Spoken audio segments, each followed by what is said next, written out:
So you're all part of my evil plan, which was don't put a really extensive description, and we'll get a small group so that we can work together, because I'm really hoping this is going to be more of a workshop than a lecture. You'll see I have very few slides, and they end with some examples of situations that you might find yourself in. But I'm hoping that the reason some of you are here now is because there is a situation that maybe you have or you're exposed to in some way where you are in a spot where you need something and your vendor partner needs something else, and you might be having some difficulty to pull that together. So that was really the whole purpose of this presentation. So am I good now? Yes. Okay, wonderful. So I'm going to stay down here, and I might even come to you. So I don't even care that you're all in the back because you're not safe. So they gave me this title. Someone said they wanted me to do some Beyonce. I guess Beyonce has a song about lemonade, and they were like, you should put that in there. I didn't think this was the right forum.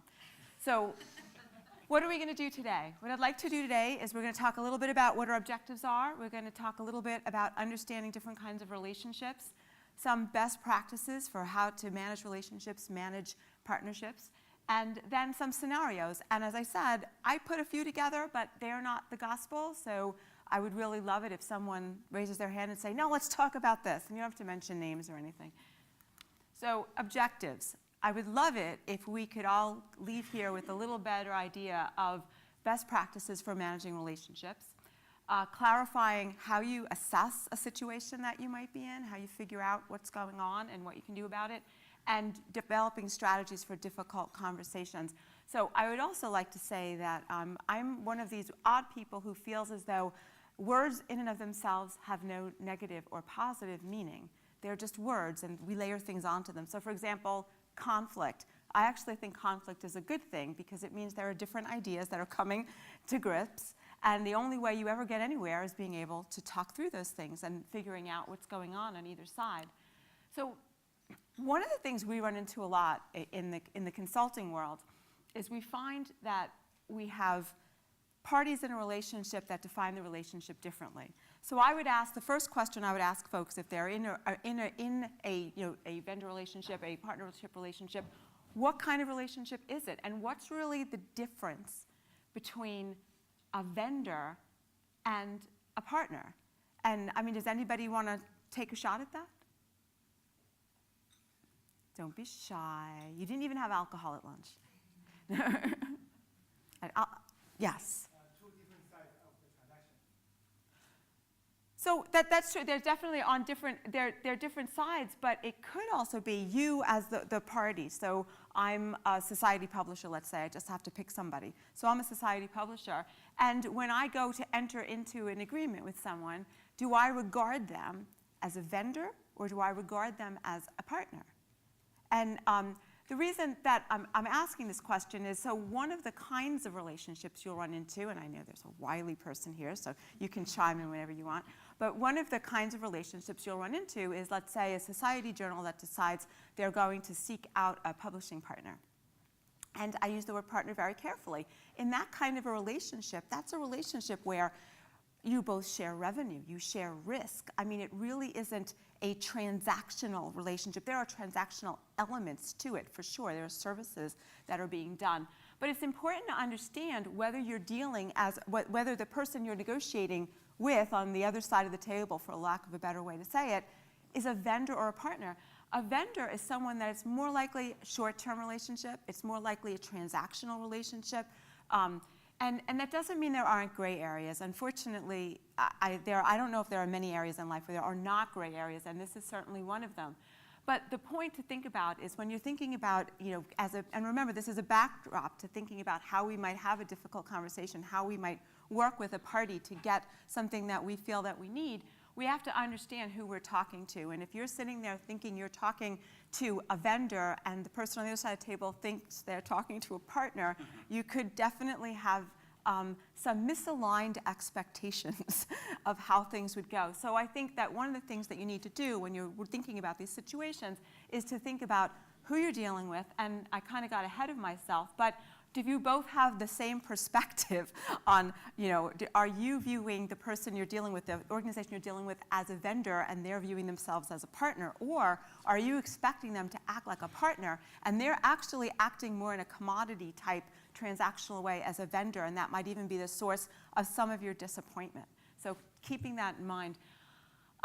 So in some cases, you'll find that maybe it's not the beginning of a relationship, maybe you're already in a relationship and now you're having some difficulty. I feel like I'm talking about like marriage, but you all get it. Maybe you're having some difficulties now, something's happened. And one of the things we see a lot actually when we see some relationships kind of get a little frayed or get into danger of breaking down is that there were changes, that when the relationship was new, there were changes that parties were going to make. A process might have needed to change. A new position needed to be filled to manage the relationship that was never filled. Something like that happens. So I think another question to ask yourself as you're kind of assessing where your relationship is and what your position is were there things that were supposed to change on either side? Did they? And how did that work? So again, more data, more context for what you might need to do as you're getting into that difficult conversation. And another thing which is really, really important, and unfortunately a lot of people don't do this, so kind of a thing to think about as you're potentially embarking on new relationships, did you really outline the risks at the beginning? And did you not just list what risks might be in this relationship, but did you have mitigation strategies and were your opportunities clear? So let's take a classic example. Let's go to a platform vendor. You're at platform provider X. You want to go to platform provider Y. Platform provider Y is newer than the other two, let's just say, or three, four, I shouldn't say two, is one of the newer ones. And maybe there are things that aren't as well developed with that platform as you would like. However, there are other things that are attracting you to them. Maybe you think they're more agile or they're a better cultural fit. But going into the relationship, you note there's a risk. The risk is they don't have as established a track record in certain areas of the relationship. And so you should be coming up with a mitigation. What are we going to do to ensure that they get up to speed or they get to where we need them to be? You kind of have to go in eyes wide open, and I think that's the other point. And what are the opportunities? Maybe there's another platform vendor where you're saying, wow, we want to go to this vendor because we want to increase our revenue from our content by doing collections or doing these other things. There's all these opportunities. And so it's good to go into this relationship knowing and codifying what those things are so you have something to fall back on, because time has a way of rewriting history, and every party rewrites it differently. And then this might seem like a really silly one, but have you gotten to the point, and it's really important, has your relationship gotten to the point where you no longer have mutual trust and respect? Because now you've really got a problem. It's hard to talk with anyone. It's hard to sit down in any negotiation if you haven't really, if you can't put yourself in their shoes and you can't muster some respect and trust. You can't find any good in that relationship. That's deteriorated. That's a pretty seriously deteriorated relationship. So just overall, in understanding the relationship, understand how you got into it, how you regard each other, what your level of trust is, what your level of expectations were based on risks and opportunities, just kind of this background. And really any conversation, especially when you want something to work out a certain way, is a negotiation, and you have to treat it that way. There are best practices in negotiation. And I'm trying to remember, I think I might have, yeah, okay. So I listed some. This is not an exhaustive list, so I'm sure you could probably pick up a few HBR articles or something else and add a million more things to this. But one thing that's super important is the first thing on here. You really do have to check your emotions at the door. I have seen so many conversations that can't be productive because people are so caught up in how they feel that they're not really assessing the situation. They don't go in with a clear understanding of what they need. They don't go in with a clear understanding of who they're sitting across the table from and what they need, and they regard that other party's need in an adversarial way, as opposed to thinking about where's the place where we could potentially all get what we need. So really, you can't think creatively if you're thinking overly emotionally. And that doesn't mean that there aren't emotional, feelings, there aren't things that involved here, but if you're going to assess a situation, you really have to do it first from the perspective of doing it without emotions. And again, understanding the other side's problem, at the same time that you try to curb your own bias. You are naturally one side of this conversation. So of course, that's the side that you understand the best and the deepest and the widest. And you have people every day that are saying, why can't we do this? Or maybe it's a platform vendor and your editor-in-chief is saying, I don't understand why this is so hard. All of these things that we hear all the time. There is another side to this, and understanding that side is really important. In some of the scenarios that you'll see, I tried to put up kind of what both people are thinking when they're going to sit down at the table. Total value is not just about price. And maybe one way to think about that is there are things with monetary and time value that are not directly represented in any agreement that you have with another party. So, for example, if, and I'm sure this is something you would all understand, and by the way, I'm going to take a step back. This is not rocket science, but people fail at this every single day. So there's an interesting kind of thing to reconcile there. If this isn't so hard, and if you look at these things and say, well, of course, then why don't they happen? So I think that's something to kind of keep in the back of your mind as well. But the idea of value not being simply price, it isn't just about, I've watched situations on both sides, publishers and publishing vendor partners, where their goal is to go in and to get exactly what they need, exactly the way they want it, and a lot of times it's for the cheapest amount possible. And what happens? Well, the deal gets renegotiated such that value comes out, but price gets closer to the number you're looking for. But you, at the end, don't get what you need from the vendor. So it's not really helpful. And we're being really abstract now, but we'll get a little bit more concrete in a second.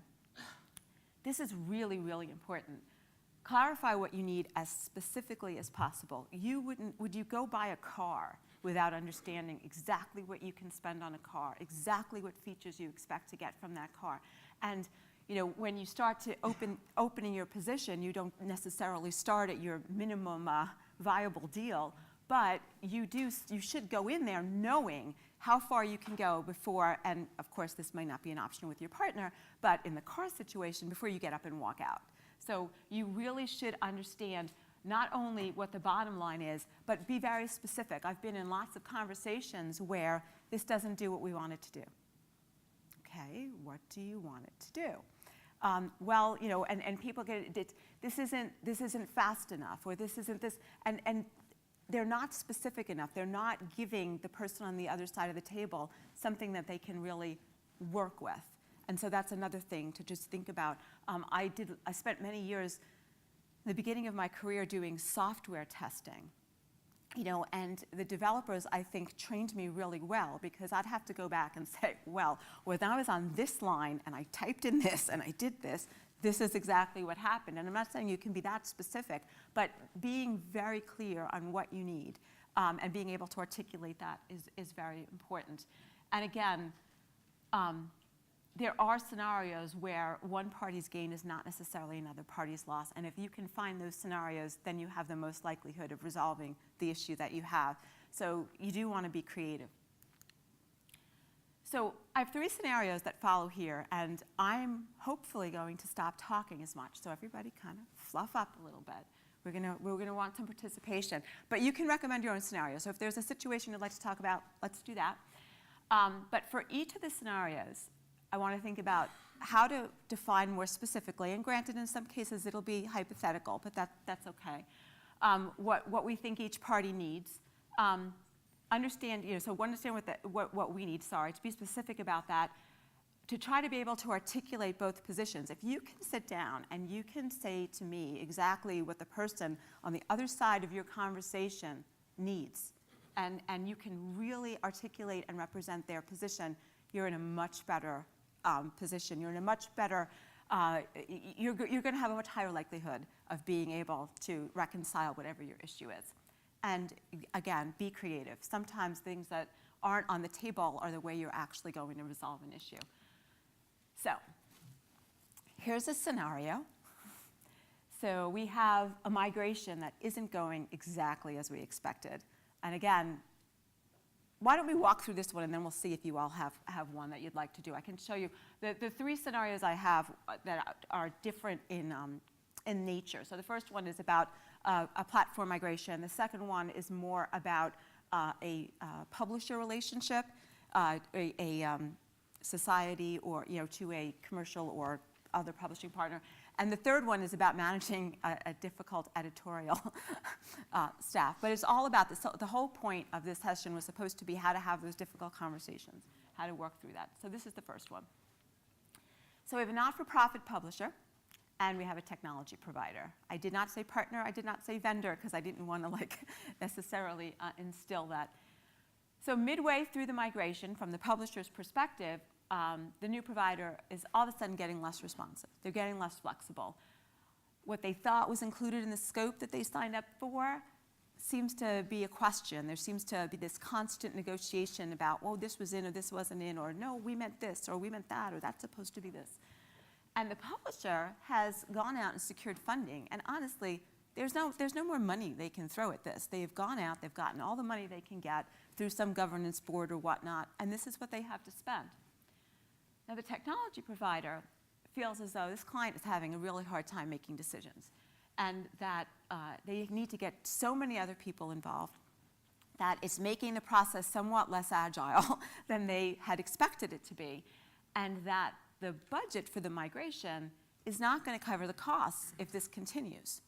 And so that's kind of their perspective. So what can they do? How can these parties resolve the scope and cost issues and maintain a long-term positive relationship, considering they probably just signed a 3 or 5 year contract? So first of all, does anybody relate to this scenario at all? Okay, good. That's good to know. So what are your first thoughts? we don't need names. Thoughts, ideas? You need to get together and decide, what the priorities are, and what's possible within the budget, and kind of agree on that. So what if that party were to tell you that now, as a result of the budget, something that looked like it was in scope is not going to be in scope anymore? How would you feel about that? Well, it comes down to getting the agreement right first, isn't it? Well, yeah, ding, ding, ding, ding, ding. But that's harder than it sounds. I mean, how many people have found themselves in a situation where they thought the agreement was so clear, and then all of a sudden, after the fact, when you start to really discuss this, when the rubber meets the road, you're like, wow, this is a little bit more ambiguous than I thought. This can be interpreted this way, or this can be interpreted that way. Sometimes it's valuable to bring completely new people into the discussions from both sides. They don't have emotional baggage from you said this, you said that, and they can start things off with a fresh perspective. That's a great idea. It was funny. Oh, we did have something. I asked her if we'd have something to write on. Of course it's on wheels, so that's good. Okay, come here, you. We're going to go. Sorry, got a little wire. And good. Okay. So we're actually going to write. Okay, so your first point was get the agreement right, get it right at the beginning. Okay, so you're saying a new person involved, get somebody who's fresh. Rather than playing the blame game, play the solution or pivot game. Right. So I want to ask you, how many people here are society publishers with limited budgets? Okay. What do you think when you hear, say that again, rather than playing the blame game, playing the pivot game? Tell me the first idea, the first thing that comes into your head when you hear that. Be honest, he's not going to, we're all friends here.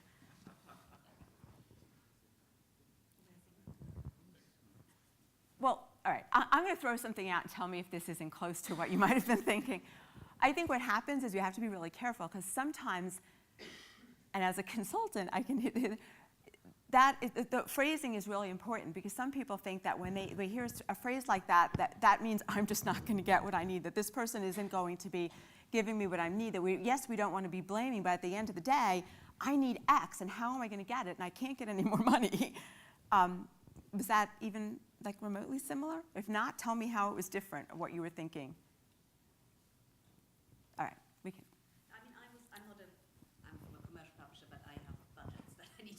well. Sure. And from looking at that, it strikes me that the the fixed thing is the money, and I think that would, if I was in that situation, I think I would put that right on the table and say, okay, we have that much money.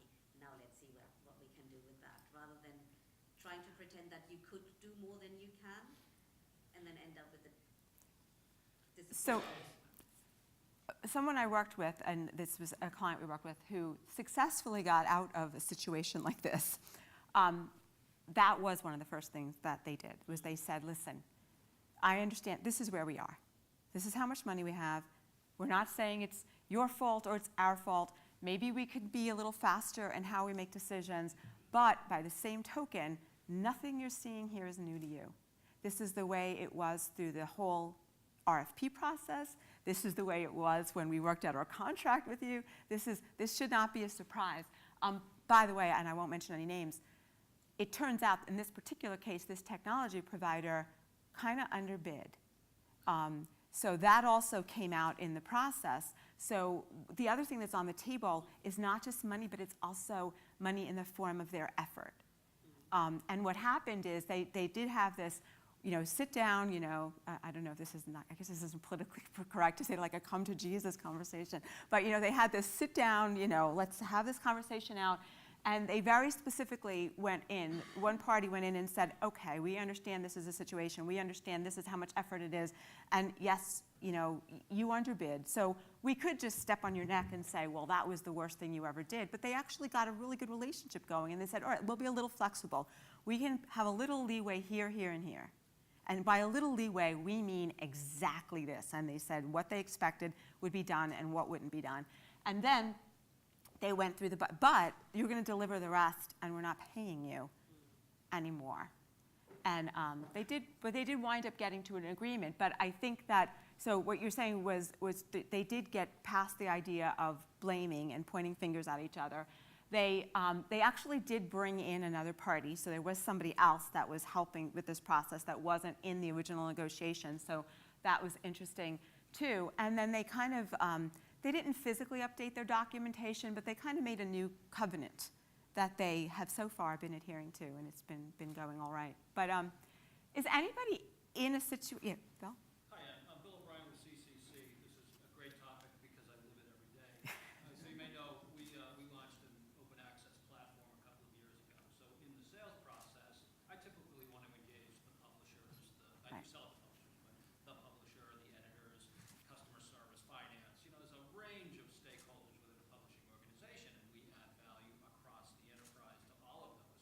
But one thing I always ask as we move toward a contract or implementation is that there be an executive sponsor who can act as an arbitrator or a mediator, because invariably in the sales process, when you're talking to editorial or finance, their needs are the most important. So as you get closer to implementation, their needs flare up and they come up in different sequences, this and that. So it's important to have that internal champion who can say, look, the end game is going to get us to the value point in the service that we bought, but I've got to make a decision here so we're not caught in the weeds and having those, you said this or you said that during the process, because it's a long process, months Right. before a contract is signed. It's so important to have that somebody that can make a decision, really understand the value that you're both trying to achieve, but kind of navigate through the clutter of the implementation. Absolutely. Anyone want to add to that? It occurred to me as you were talking too, Bill, that this scenario is kind of written from the perspective of I'm the publisher and I'm not getting what I need. But the other part of this, which could also happen, is it could be that through the course of a 6 or 12 month, or God, hopefully we don't have 12-month migrations anymore, but that that things changed, and now you actually need something different than what you contracted for. And so maybe it's not so much that you're going saying, hey, we're not getting what we thought we were getting, but we've had a change, and now how can we sit down and figure this out such that everybody's whole? We recognize this might be a change in scope to what we asked you to do. Can we swap scope in a certain way? And we've had that happen too, because things do change. All of a sudden, something becomes a priority in the industry, and something you're working on that you were going to build into your platform isn't a priority anymore. So, I mean, that's another way that's not necessarily an antagonistic kind of an environment. Are there any? I was going to say that I've had an experience of implementing a publishing system. I don't think anybody's here from the provider that I'm talking about. Publishing system X. I hope we say. But this kind of ranking went on for a long time because the same people were involved, and the salesperson immediately was removed from the situation, and the person who was going to implement the project was taken off the project the day before it was due to start. We had one new person and so on, and it's still not resolved. And we're talking 4 years now. Oh my. But one of the things that we've tried to do is kind of swap things around. So we might not be able to give them more money, or we can say, well, we were the guinea pigs in a sense for some of the system that we implemented. So, we've helped them out with developing other bits of it, given them our time and our thinking on things. So even though we've not had money, we've been able to kind of have a bit of a blueprint. It's not, it's not resolved everything, but it's helped in some of getting past some of the things. But that's a great point too, because getting back to the point about it isn't always about money, and understanding your position, it sounds like that in your position, you had other intellectual assets that were a benefit to them. Sometimes it's even reputation. So there are times when I'm sitting with society clients and we say, you're the X, and the reality is this vendor partner doesn't want the X to be unhappy with them. And there are many out there. Many of you are from very prestigious organizations, very prestigious publications, and not that you're like threatening someone with that, but the reality is that having you as a really happy customer has other benefits other than only monetary. The only thing to beware is that if every customer had that perspective with that partner, they would not be able to survive. So, I mean, at the end of the day, too, you want your partner to be healthy, right? Because you're doing business with them. I can say a word on the vendor side. Sure. Very often the vendor has to deliver the platform within a certain deadline. And when the client doesn't make decisions, it is the vendor that has to catch up afterwards. So you have to be conscious that any delay in decision and in approving any intermediary steps is going to cost money to the vendor to catch up, to put more resources to catch up. And that can create frictions, obviously. Absolutely. Without the publisher having done anything wrong, anything, even aware of it. So I would say one key to that, so I've been on the vendor side. I've been on pretty much every side of this equation. And I think one of the things we didn't talk about, which is really important too, is you can't let problems get out of hand. Like, so if you're the vendor, the second you're seeing that the decision-making process isn't what you thought, you need to stand up and say, okay, if we need 25 people in a room to agilely look at, our first drop here, we're not going to make it. So we're going to have to do something else, or we're going to have to change the structure of the deal. So I'm not saying that's always feasible, but I do see situations all the time where things go on for too long, and you err on the side of being too early to raise something than too late. I have seen a lot of people wishful thinking, we're just getting started. Of course, it's a little bit bumpy, so after a couple months, this is going to work itself out. You stretching, or you have something to say? Do you want to add? Yes? Yeah, so look at these two parties. If we really look for the fault, I think the technology provider's fault. They are the project owner, and they are not meeting the scope and the cost. It's all of their fault. So that's a real interesting perspective, because what if the reality is that the scope wasn't defined clearly enough, and that the vendor thought they were and had a scope that they were delivering to, and the client said, well, we really need X, Y, and Z, which is 4 times more complicated than that. I mean, I'm not saying it's not the vendor's fault then, but it does seem like it would at least be slightly shared. But I'm curious for other. I've got experience where the problem has been around technical language, Mm-hmm. technical staff, and both sides have thought they were being entirely clear, so exactly mirroring that. And it's been a translation problem, essentially. So what are some mitigation strategies against something like that? How do you avoid a translation problem? Like I'm not asking, I'm asking everybody. What can you do to help make sure that when everybody's nodding, they really are understanding? I think having a really detailed project plan from the start, so the point plan you've got on there, would help, but it's not enough. So we have situations where, and we're not perfect, but we've been involved a lot of times in what we call deep dives. So like we'll go through a selection process, and the selection process will be maybe some triage depending on the type of technology we're talking about. So maybe there's some triage. Then there's a short list, and there's a demo and something like that. And then when we get to people that look really good, we'll say, okay, we are rolling up our sleeves. We are picking apart every single word that they've written, and we are, unfortunately, sorry customer, we are going to lock you in a room with these people for a day or two, depending on the complexity.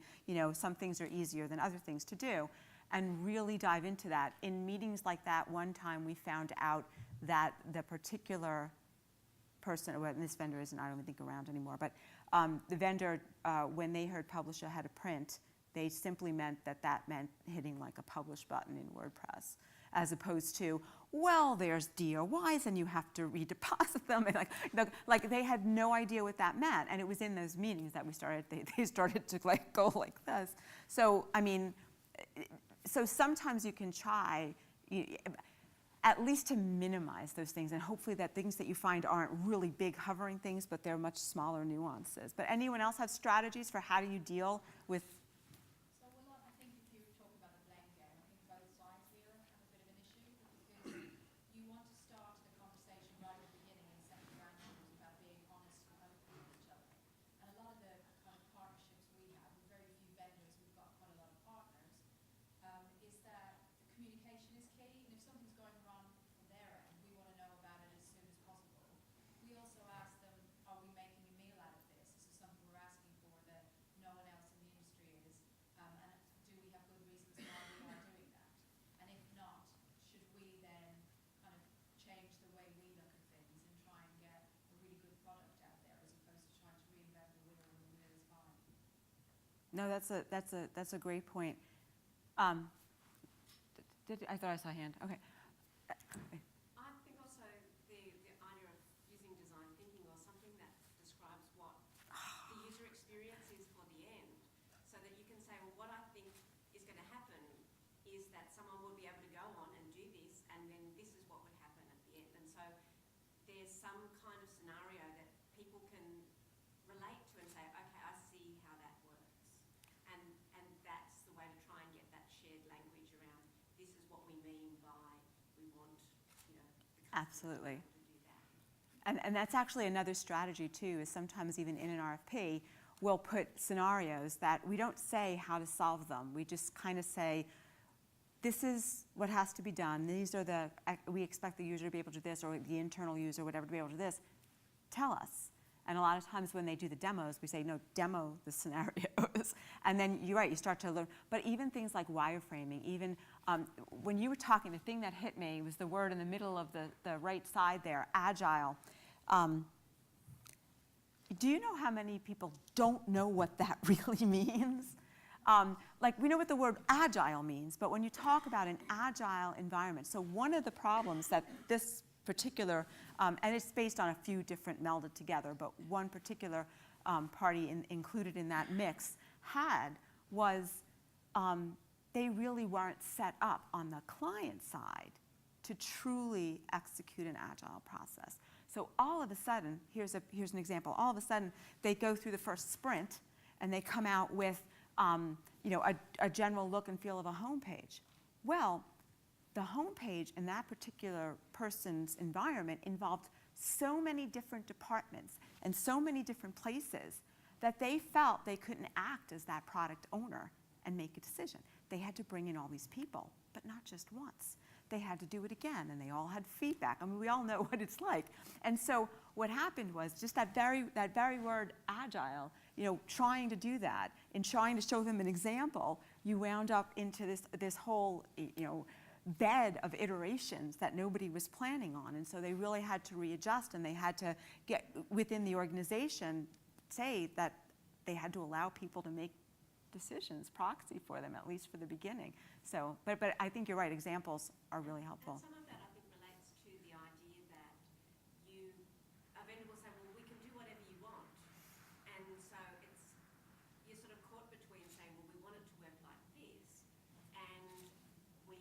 but we want you to tell us as well, as you say, that's a stupid idea, you don't want to do it that way, because nobody else does it that way, and these are the reasons why it doesn't work. And you kind of want to be able to engage that level, as well as you're the vendor, you're the expert.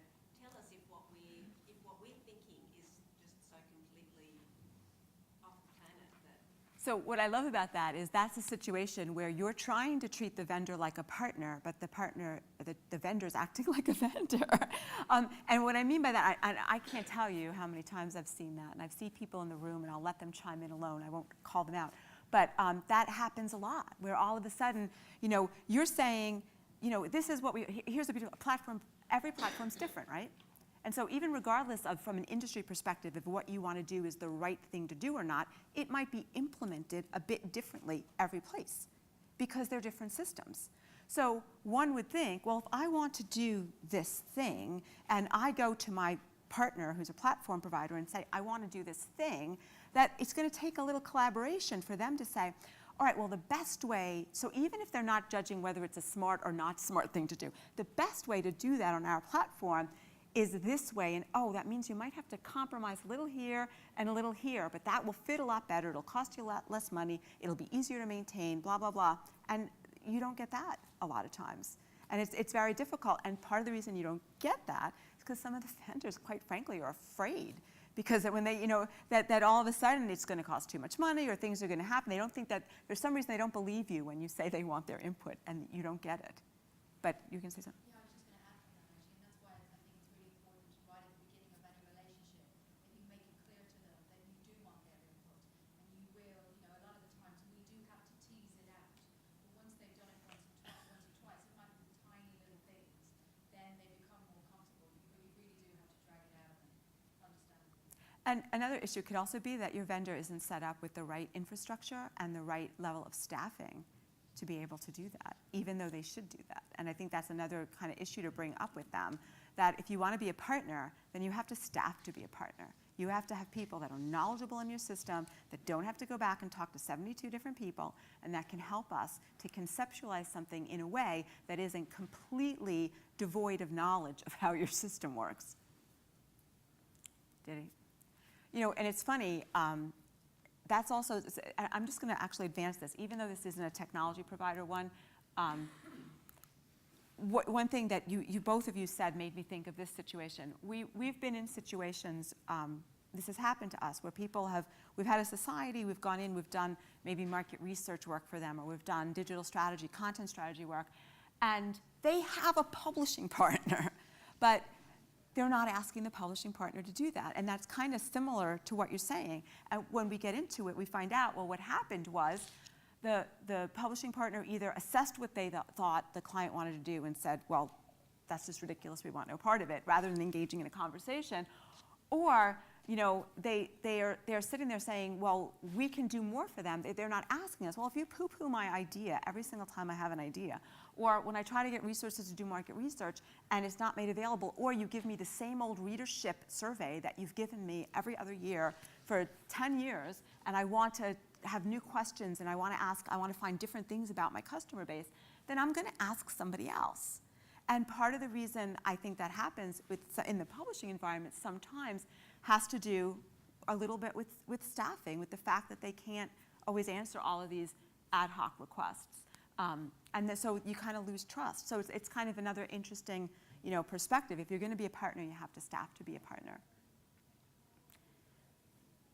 Anyone else? Any scenarios? How about anybody have like a situation where they had a tough situation and it resolved and they were thrilled to death and it was happy A happy ending.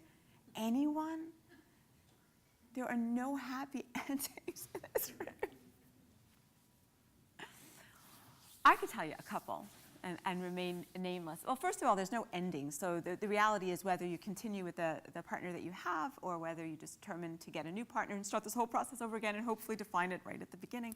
You know, there are no endings there, and that's part of the reason why it's so important to assess these relationships correctly, to, you know, to try to not get to the point where you lose trust and respect for your partner, and to try to always, you know, keep understanding their position. It's because it goes on and on. But we've had several situations where we've done RFPs, and at the end of the RFP process, you know, the client stayed with the partner that they had, and for many different reasons. Sometimes it was a really good assessment of themselves and where they were, and you know, whether changing partners would be beneficial for them at that point. Sometimes it was saying, you know, I was all riled up about X, Y, and Z, and now that I'm looking at the other people out there, and now that I'm, you know, looking at how my vendor compares, and yes, you know, the devil that I know, you know, but they're not, I don't see where these other options are so much better. So now I have this kind of renewed determination to work positively with the partner that I have. I've seen that too. Any other scenarios or ideas? Yeah. I do have examples. Oh, good. You have a happy ending. But I think that in that case, the most fundamental thing has been mentioned already, and it's about personal relationships. It's about the ability to talk honestly with somebody and to have that positive communication. And as long as you keep those channels open, and and there are issues about things like having technical support, and I can understand that, but and some of the issues have with themselves, but with the partnerships that have worked well, it's always down to that situation. Absolutely. And I'll close on this note because I just noticed we're at time.